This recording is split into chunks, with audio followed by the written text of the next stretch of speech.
Good morning and welcome to the Business Pioneer Podcast. I'm your host, Erika Montgomery, founder and CEO of Three Girls Media Inc., an award-winning digital marketing agency. And today I'm super excited to introduce Amy Torrez, the founder of Amy's Place. Amy's Place is a nonprofit agency that provides temporary housing for adult patients and caregivers that travel to the San Gabriel Valley in California for medical treatment. And Amy's inspiration for this venture actually stems from a really personal experience caring for her father during his cancer treatment. And Amy created a haven to really reduce the emotional and financial stress of medical care, which we all know can be so astronomical. She's got a wealth of experience, including founding a similar nonprofit in Indiana. She's worked in insurance and hospitality. She's even managed Airbnbs. So Amy brings a multifaceted perspective to her mission with this nonprofit.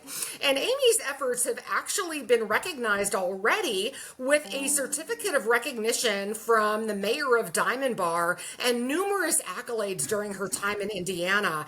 Amy, welcome to the Business Pioneer Podcast. Hi, thank you. Thank you for having me. I appreciate it. Absolutely. It's a pleasure to have you. So I've obviously done a bit of introduction, which is one thing, but you can never beat hearing about a business from the business owner themselves. So tell us a little bit about Amy's Place. So Amy's Place, you covered it very well. It's a nonprofit that I started. I'm the founder and executive director, where we provide that temporary housing for adult patients and their caregivers. I myself stayed in 6 months in temporary housing in Houston when my father was sick. And that haven that I had was just such a relief emotionally for me and financially as well. I had just left college from Austin, Texas. My father lived 6 hours away from Houston. So neither one of us had a place to stay, and neither one of us had the funding to stay in a hotel for 6 months. So it was a great haven for me. I was in the hospital all day with my dad, just kind of, just being by his side, helping, making sure he's taking all his medications, talking to the nurses. I'm like, hey, I'll make sure he takes this, and, I'm not going to throw him away or anything like that. So, and the nurses were glad to have me there as well, because they were like, oh, this is happening, and, we can work with this. And, I helped them as much as I could, medically. And it was just coming home from the hospital, 9, 10 o'clock at night with my father. It was emotionally draining. Sometimes he'd have good days with the side effects of chemotherapy. Some days they were really bad, and I just stayed the night there at the hospital. But it was always a place that I can go to, take a shower, just release any emotions that I had, whether it was just crying, fear, excitement that he's doing well with his treatment, taking a break and just being me for a minute. That really helped me as well. And then the next morning I was able to go back and be strong again for my father. And that helped tremendously. There's nothing medically I could do for him, but just having that person there with you, be there by your side, holding your hand, talking, watching sports, doing whatever, just something to take the mind off of what's happening. And that's what I wanted to provide with the nonprofits that I founded, the one in Indiana, and then of course the one here in Southern California. And I just saw a huge need with it here in Southern California, especially with the huge geography, as big as LA County is. I mean, it could take 4 or 5 hours, just to cross LA County from the coastline to, Pomona Valley or the city of Pomona. And, if you get stuck in traffic, or if there's construction, or if there's an accident where it just delays traffic even more, that's a lot of time spent in the car. And when you're sick, dealing with chemotherapy or dealing, with healing from a surgery, you don't really want to cross the street walking or in a car. You just want to get home and relax and sleep. And that's what Amy's Place really does, is that it just provides that little haven, one for the caregiver especially, so they have a place to recharge and be there for their loved one, and for the loved one as well if they're able to come out of the hospital, because if you've ever been in the hospital, you don't really get rest in a hospital. There's doors closing, there's machines beeping, there's nurses talking, there's doctors talking, just a lot of commotion there. And so he was really able to get rest at the apartment, what we had. It was a fully furnished apartment, and it's just the amount of stress that it relieves. Just to have a place is just tremendous. It's hard to put into words where someone could understand that effect of that stress relief that happens. Yeah, I can only imagine what a relief that has to be, especially if you're traveling from out of the area, or as you mentioned, the LA area is enormous, right? So Yeah. traveling, from one side to the other can be an all-day affair, especially during rush hour. It's no easy feat. Right. Yeah, if you get the wrong appointment time at 2 in the afternoon, if you're coming from LA, going to City of Hope, in Duarte, area, that's a 2 or 3 hour car ride right there. Yeah, So no doubt. there's just such a huge need for it here. And that's what I saw. There's some great Ronald McDonald House organizations, but they focus on pediatrics, and I'm not, taking away from them at all, but, they do amazing work for pediatric families, and families need to stay right there by the hospital. With adult patients, we can afford to go a little 15, 20 minutes away from the hospital to have that housing. Sure. And it's just it's wonders, it does wonders for the caregivers, it does wonders for the patient as well. They're not in a hotel either. They're not, mortgaging their house. They can have a hotel to get the treatment. In Indiana, there were sometimes that was the only reason they were getting treatment was because they had a temporary place to stay. So it's, I can see that happening here. There's wonderful organizations that provide for like trauma situations where it's like brain injuries, or where it's the person in the accident became a quadriplegic, and there's daily physical therapy that happens. Those are great places there, and I'm not taking anything away from there, but there's not a place where you and I can go to, like if we have to go to City of Hope, or if we have to go to a specialized hospital for a transplant or a joint replacement surgery or something, that's just for that medium level of care. There's nothing really out there. And so that's what this Amy's Place does, is provides a niche market for families going through medical situations.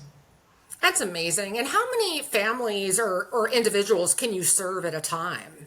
Well, we're working on getting a 3-bedroom, 2-bedroom house, 2-bathroom house. So we're looking at helping 3 families at the same time. So throughout the year, we're looking at, the average stay based on Indiana stats was about 5 weeks.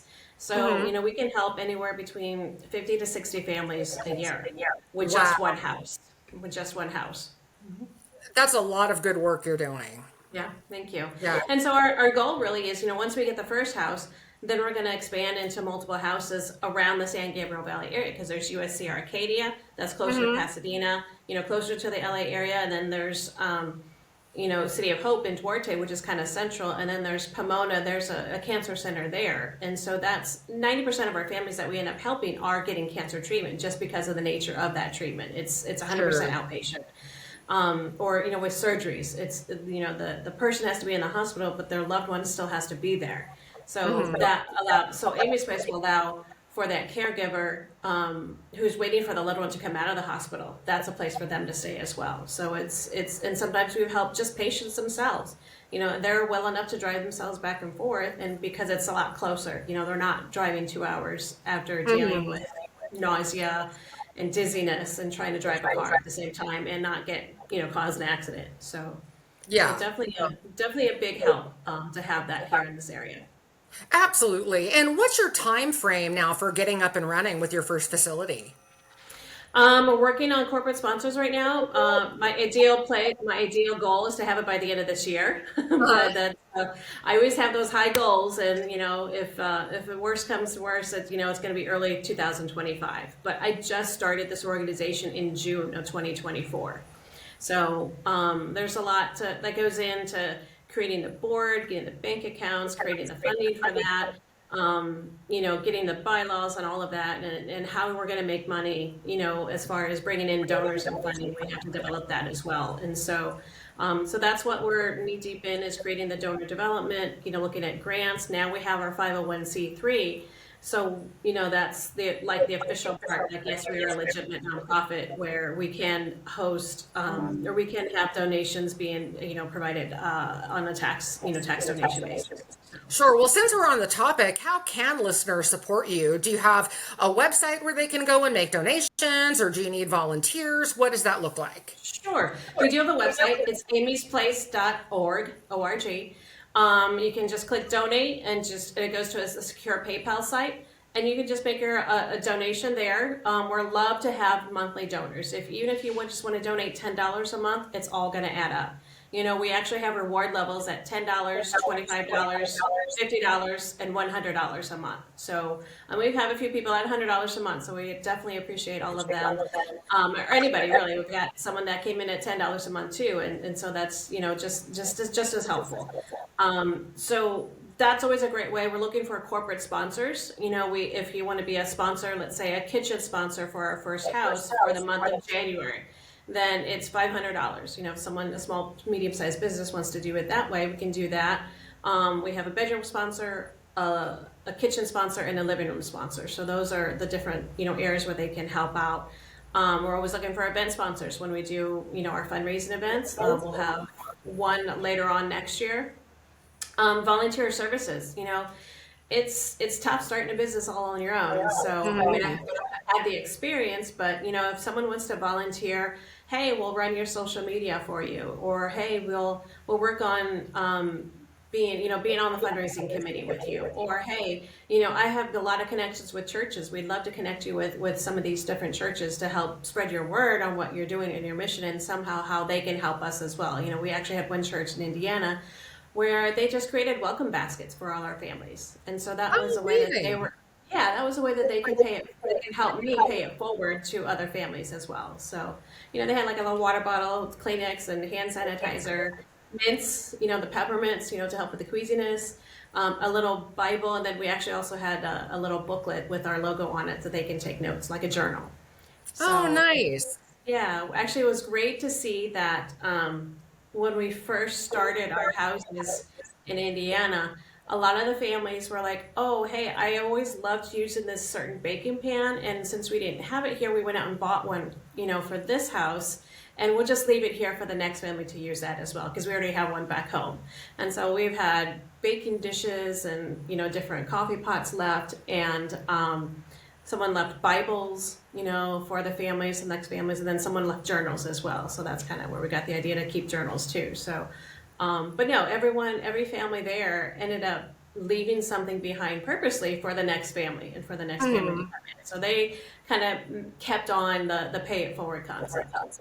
And I love that personal touch too, because it's not just, they're actual items that people who have been there previously, used your services, have used, have loved, have appreciated. So there's more meaning to it as well. Yeah. And some just had a handwritten note that, here's for the next family. We love this place, and we're praying for your journey and praying for Amy, and we hope that your family is safe and feels welcome here, and is able to relax a little bit and be at ease more.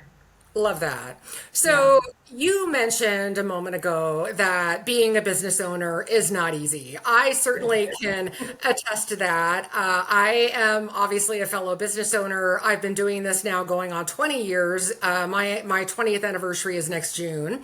And some things have gotten easier. Some things are still difficult 2 decades in. I'm wondering what your biggest challenges are as a newer business, even though you have a lot of business experience, or maybe you can talk about some of your challenges that you had in business in Indiana. I think the biggest challenge actually right now is, yes, I have 8 years experience of running the nonprofit and some other, Airbnbs and everything, but educating the community here of what the organization is and what we can provide and how it's beneficial to the community, not just the people out coming into this area.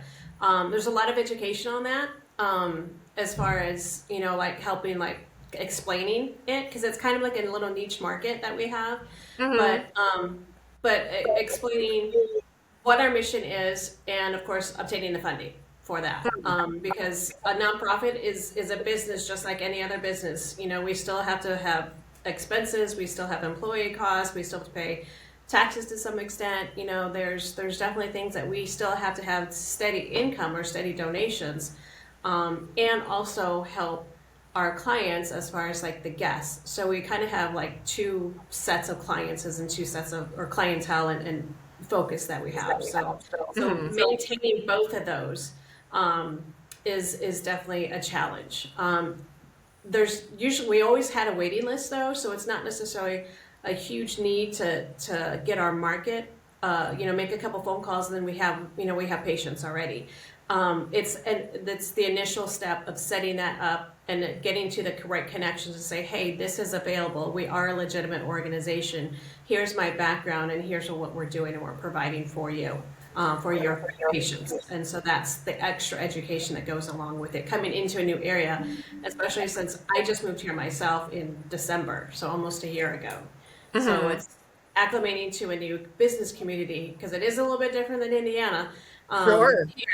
here. So just acclimating myself to the business community, making those connections and having them understand what our mission is and how we're doing it and how it's beneficial to the community. So, how are you tackling that? What are you doing to get the word out, to explain your mission, to meet the right people? I am doing podcasts. I'm connecting with local journalists, doing media announcements as far as press releases to like just to the different smaller magazines in the area, Mm-hmm. especially in the Pasadena or the San Gabriel Valley area. Every community has their own little niche magazine or newspaper. Sure. So just connecting with them, connecting with I've got involved in a couple networking organizations. Mm-hmm. Um, there's an international franchise, called Business Network International (BNI), where I was in that organization for 10 years in Indiana. So not knowing anyone here, it was a big easy jump for me to get into it here. Check out different chapters and find out which one fits me best in our mission, and then go from there. And then joining like the Arcadia Chamber, the Pomona Valley Chambers, and also presenting at a couple different Rotary meetings as well. So that's kind of basically a media blitz is what I'm working on. I love that. And we actually connected through BNI. That's how I met Yes. you. And Yeah, so exactly. the network works, right? And Yeah. networking Hmm. works for business owners. And, I love to tell business owners that no matter how long you've been in business, growing your network continually is important. And especially for a new business, because although you've got years of experience in Indiana, like you mentioned, you're in a brand new market, you've kind of got to start over from scratch in terms Yeah. of getting the word out and building your network. So it's like starting over again. Hmm. It very much is. Yeah, because I rebranded everything too. So with new board members, I can't carry over the board members from Indiana, because we have to be here in the community. You have to have those community connections in order for it to be very successful. And so that's I think one of the other biggest challenges is finding the right network and the right community, for that to Mhm. happen in order for the organization to be successful. Yeah. So tell me what your day to day looks like as a business owner. What are you responsible for in your current role? I'm responsible for the social media. I'm responsible for making those connections, and, trying to connect with potential real estate agents who might know a homeowner that is on the fence about renting or selling. I'm like, well, hey, we would love to be able to utilize your property, and we have to have high levels of cleaning standard because we are dealing with immune compromised people. So it's going to be very clean. It's very going to be kept, very nice. Just finding those connections as far as in meeting the different department heads in the hospitals. There's Hmm. 3 or 4 major hospitals in this area, so finding the connections for the chaplains, the social workers, the care navigators within each hospital, the department heads, hey, this is what we're doing. this is here, we're here to help you guys function better, and for the patients to be able to get their treatment much better and quicker. And so it's really just creating that whole new network is really what I'm working on right now. Recruiting board members, to get those connections. That's really the second most important thing. What I'm working on right now is connecting with the board members, because they're going to know the companies that are a lot more philanthropic, but they're going to know the people who've had similar experiences and who might be a little bit more empathetic to our mission. So really it's just reaching out and connecting and talking, lots of coffees and lots of lunches, and lots of speaking. So usually by Friday, I'm peopled out. I'm like, I've been talking all week. I really take advantage of the weekends now, where I'm like, okay, I'm just focusing on emails, following up on emails, trying to set my calendar for the next couple of weeks. Or what I'm also doing too is, what I was doing earlier is editing a video you like to put on our website, a Rouse commercial for the community rewards. Think of what other media that I can get out there, what other podcasts are out there that I can jump on and just kind of say, hey, here I am, this is what I'm doing. So yeah, I think that's so important. And, video, of course, in marketing is king. Yes. Video is by far the most popular type of content online. And I think it's a misnomer that you have to invest heavily in really fancy video equipment and all the bells and whistles. You really don't. Modern cell phones are amazing in terms of their video capability, and just shooting yourself talking about your mission, your business, your goals, what it is you do, and putting that out on social media or putting that on your website is a wonderful way to market, and it's free, right? Other than your time. You don't have to invest in anything fancy other than, depending on where you're shooting, maybe some lighting. And you can get a decent ring light on Amazon now for $35. So, you're in for that, and you can easily shoot video all day long to promote your business. So I love that you're doing that to market yourself. That's fantastic. Yeah. Actually, I just finished a master's program with entertainment business. So, and I've been working on independent film with a coworker, and so I have that experience of actually running a camera. We've been utilizing a 6K camera in my iPhones, and we did podcasts together for the nonprofit in Indiana. I'm like, okay, we got to redo all that here in Indiana or in California. So I'm like, okay, well, here's what I shot, match it up with what you did, and let's just kind of put it together. Here's some other pictures I put in, and we'll go from there. So love that. That's fantastic. And what would you say, looking back on your career, is the best advice that you've ever received as a business owner? Oh, wow. I think some of the best advice, I actually just heard it again recently, is make sure you're presenting yourself as a CEO. I can see on your resume they're saying that you've got the work experience, your personal experience that goes in with it, and making sure when you're talking to somebody that you're presenting yourself as if you're extremely confident, and sometimes, being in that new area, I'm like, oh, is this the right person to talk to? Maybe that's not coming off as much, but I definitely did all that in Indiana, where I'm like, okay, I know where to go. I'm very confident this is what I'm doing, but here, just to make sure that no matter where you're at, you're always presenting confidence in yourself and your mission, because that's what is really going to help make those connections and make those businesses be more empathetic and say, yes, I understand. She's definitely knows what she's doing. She definitely has lived this life, and she, can definitely take care of the finances for what we're going to do for them. I love that. And, as the saying goes for newer business owners, fake it till you make it, right? Yeah. So even if you're not confident, act the role, and the confidence will come. And speaking of people that might be newer to the entrepreneurial journey, what advice or tips do you have for them? Always be flexible. You have your plan, and know that should not be set in stone. Even the bylaws of your organization or your agreement or your business agreement, how it goes. Learn to have some flexibility. I think that's just huge. Those that are able to effectively pivot when things change, especially when like COVID hits, or drastic changes in the market are now making your product or something else or one of your materials skyrocket, and now it's going to drive up your costs. Learn how to pivot. Like, okay, well, how can we do this? How can we incorporate that cost without passing too much on to the consumer? Just learn how to be flexible, and remember your why. That's a huge. Remember your why. I think it was Simon Sinek. Remember Your Why, that book.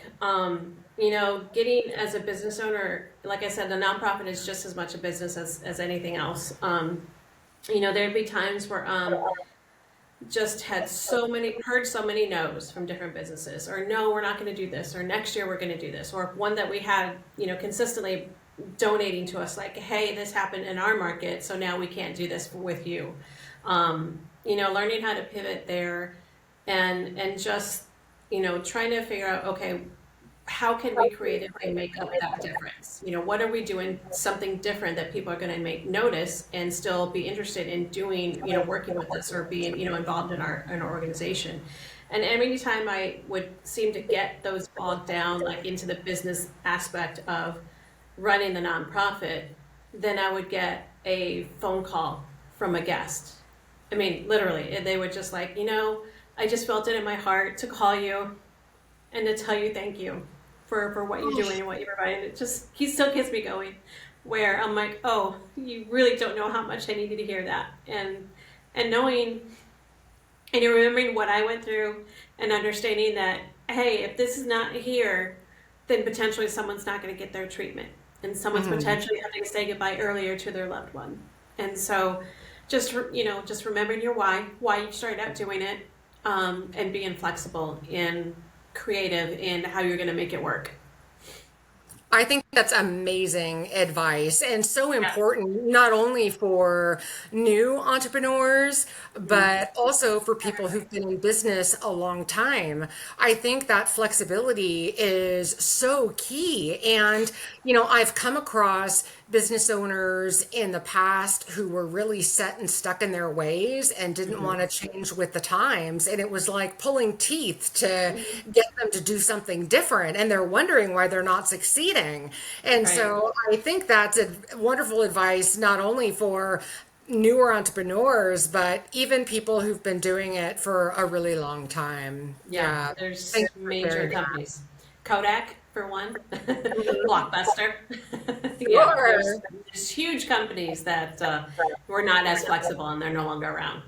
Yeah, great point. So let's talk about tools. I'm curious, in your industry, are there certain tools or systems that you use for your business, and what are they? We have a donor management program, which is basically a software like a CRM software program. We've used Donor Wrangler in the past. I'm kind of scouting out new programs in different areas. It worked great with us, but there's a different aspect now that we have multiple homes. It's going to be harder to track the guests. So something with a reservation system that goes along with it. Those are one of the main tools that we'll use. Social media. I mean, videography, podcasts. I'm working on potentially bringing out a podcast again. Just really getting those out there. Just, right now with as new as we are, we're in full media blast, right? Mode right now, where we're just shouting to everybody. I remember there was a point in Indiana where we had our own podcast. I was a guest on 2 different other podcasts, regionally and nationally. And then we had a radio commercial. There's one of the local radio stations did Tell Me Something Good, a 30-second plug for something good happening. So I was on that.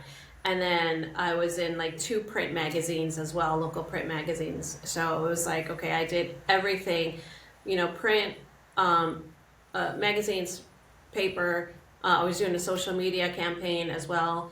And I think within a 2-month time, I was on TV as well. So there was, I think in the 2-month period, I was on all media with the exception of a billboard. Wow. So I'm like, that's what I needed to duplicate here in Southern California. So I'm working on it. But that's really the tools right now is what I'm working on is really just basically if you picture a big megaphone, with the videos and podcasts and print and, online news. Mm-hmm. That's kind of our big tools right now. That makes sense. And what social media networks are you using for your business? We have LinkedIn and Facebook and Instagram. And are you focused on one more than the other, or are you managing them all equally? Probably Facebook Facebook and LinkedIn right now. Mm-hmm. A little bit with Instagram. I'm a little bit older, so it's a little bit harder for me to do that. But most of my connections and most of the activity actually is done on Facebook. I know in Indiana we actually got client referrals as well through Facebook. So we put our events out there. That's how we, our events go on to social media as well. And whenever someone donates or it becomes a sponsor, they get social media blasts as well. So we're doing the advertising. That's part of their donation is getting some of that advertisement with dollars for them too. Yeah, and I love that you mentioned thanking donors on social media. I think that's something that a lot of organizations who get donor funds forget to do. Even if it's a $5 donation, every donor wants to be thanked. And so I think that's a wonderful piece that you're utilizing it that way. Mm-hmm. Yeah, absolutely. And then, once we get into the bigger funders, those who are being kitchen sponsors or bedroom sponsors, they're actually going to go on our website, like on the footer. So they're going to be like right there, like all the time, anytime someone comes up on our website. So we'll start to use the Google ads as well. Probably YouTube, put some of our videos up on YouTube as well, just to kind of get those out there and just kind of help be, just that megaphone to get the word out for what we're doing. Yeah. And what about email marketing? Are you utilizing that? We'll have a quarterly newsletter. That's something if someone wants to donate talent to do newsletters, then I'm always happy to do that, bring them in to do that. But yeah, that's something we'll do. We'll have a quarterly newsletter. Because right now we're just kind of getting started. It's not a whole lot to promote out other than, hey, be a monthly donor, and that can only go so far. Right. We don't want to give them donor fatigue immediately. So of course, that makes sense. And do you already have an e-newsletter sign up on your website if somebody wanted to sign up for future newsletters? Yes. If they do, just go to our website, amysplace.org. I think if you scroll, if you go to contact, you can sign up to get our newsletters there. Oh, beautiful. Fantastic. That's great to know. And what about blogging? Are you utilizing blogging for your business? There is a blog on our website as well. So I think that's on the news section. That's another thing I have to keep up. So it's not as frequent, but as news comes up, different things comes up, then we'll have blogs available too. Fantastic. It's always great to be able to read articles and learn, more about a business and their expertise and what they're doing. So that's fantastic. And tell me a little bit about you. Who is Amy behind the brand? When you're not busy working for Amy's Place, what's your favorite thing to do? Try to sleep. I love what I do with Amy's Place, of course, and even though I get peopled out, then I'm like, okay, well now I'm going to work on this. I'm always working 7 days a week, 3 or 4 hours here, 4 or 5 hours there, 2 hours here. So I joke around that I'm kind of unemployable. I didn't want to work for an employer, so I created my own job, and now I work 80 hours a week, 7 days a week. So I think all entrepreneurs can relate to that. But no, I love just trying new restaurants, foodie, wine, craft beers, that kind of thing. I love the outdoors as far as we're in a beautiful area here. We've got the mountains, we've got hiking, we've got the ocean, whether you're swimming on it or just relaxing on the beach, just to take time to be. Love that. something that I'm really focusing on. I think the last 2 or 3 years, 3 or 4 years really, I've really been hard trying to really focus in on that, because it was go go go all the time until my body said nope, you're not going to do any more this week. Mm-hmm. Learning to take time and see where I'm at and kind of go from there. I love movies and music as well, so also working on a independent music and film production aspect there, as far as like the administrative aspect. Not me personally creating music, I'm not that talented. But no, I kind of work on that. I'm like, okay, well, where do you need help, or let me help, give comments on this video that you're working on, or something like that. So yeah, a little bit of music, film, and just trying to relax and enjoy quiet time. Love that. And I think that's so important because I think a lot of entrepreneurs, when they start their business, they don't realize how much work it's going to be. They think, Yeah. oh, I'm going to work a 40-hour week just like I used to when I was working for someone else. Boy, is Right. that wrong. Yes. I think almost any successful entrepreneur will tell you it's double a Yeah. full-time job to really Exactly. get your business off the ground, especially those first couple years can be so hard. And so knowing that you need to carve out time for yourself to Schedule recharge. it. Schedule it in. Schedule it. Absolutely. Whether it's that movie or that, going out to, even if it's breakfast, going out to breakfast, a meal is a meal, right? But Yeah. going out and taking a few minutes to yourself, at least every other week or ideally once a week, and refreshing, recharging, putting work aside for an hour or two, the world is going to continue to rotate. Your business will continue to be there, Yeah. and you're going to find that you're so much more productive, that you're so much more valuable to your business, your clients, your Yeah. partners, if you do take that time for yourself. Absolutely. Absolutely. Yeah, you can be more focused. As weird as it seems, when you take time to step away, then you're like, oh yeah, when I come back to it, that's what I need to do on this thing I was stuck on for a little bit. So yeah, it definitely helps. Absolutely. So, what's next for you? What are your plans in the future? Um, well, just working on getting our housing, and hopefully within the next 2 years, get another house. I'd like to have at least 3 houses here in this general area, depending on how the demand works. But I don't see that being an issue, having 3 houses and not getting them full. Hmm. And then once we do that, you know, branch out. 10 years down the road, branch out to other smaller or medium-sized cities.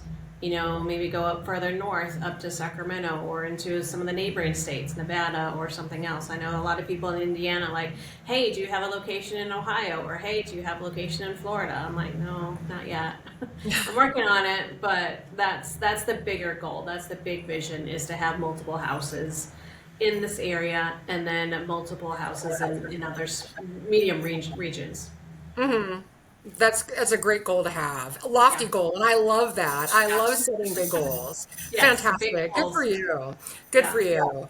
And what do you want our listeners to take away from today's podcast? Is there one thought that you want to leave them with about Amy's Place?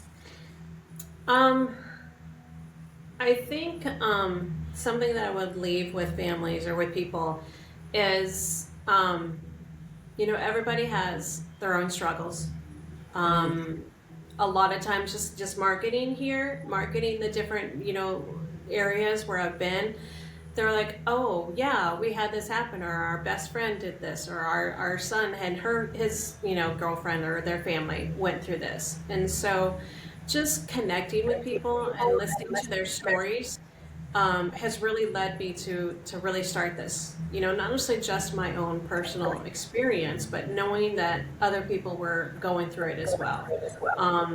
So just be understanding of different events that people, life events that people are going through, and how just maybe a kind word. If you can't, donate or help them or donate to this organization, then share it. Share the information on social media. We're always on there. Facebook, it's Amy's Place _SGV1, San Gabriel Valley 1.